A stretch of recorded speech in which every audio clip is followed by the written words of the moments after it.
You described the shortlist as a shower of mediocrity. How do you feel about the final three? Well, I think it's looking a bit like a sort of version of Britain Hasn't Got Talent. It's a pretty dire outlook, and I don't just say that as me as a journalist. I said, speak to a lot of Tories, some Tory MPs, and there's a sort of sense of gloom and despair about the lack of a decent replacement for Boris Johnson. And perhaps it's also the fact that this is very much a poisoned chalice. I mean, everybody expects there's going to be a brutal winter in Britain. There's going to be probably a recession, terrible inflation, massive energy costs. Whoever gets this job is going to have a very, very difficult time. So, in a sense, it's admirable of them to take on this job. OK, so out of three, and you're basically saying we need somebody fully armed, somebody who's capable of taking on what's ahead. Out of those three, who do you think is the best of a bad bunch, then?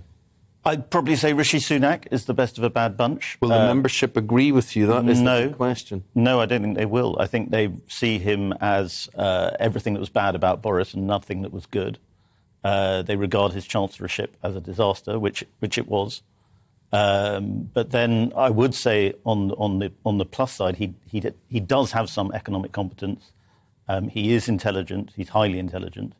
And best of a bad bunch, as I say. Right, OK, so if you think he's the best of a bad bunch, but the membership pretty much are never going to choose him, do you think there needs to be a question mark about the way prime ministers can be chosen in this situation? And I'm talking about a piece in the Times today, I think Daniel Finkelstein's written about. This is time to cut the membership out of this decision. And I can hear all of our viewers and listeners absolutely up in arms at that suggestion. But it's being discussed in the papers this morning. What do you think about that? Well, I mean, I think generally making these processes more democratic is a good idea.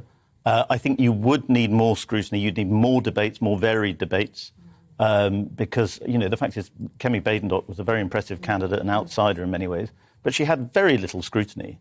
And the fact you can get somebody getting that close to the most important job in Britain without any test is notable.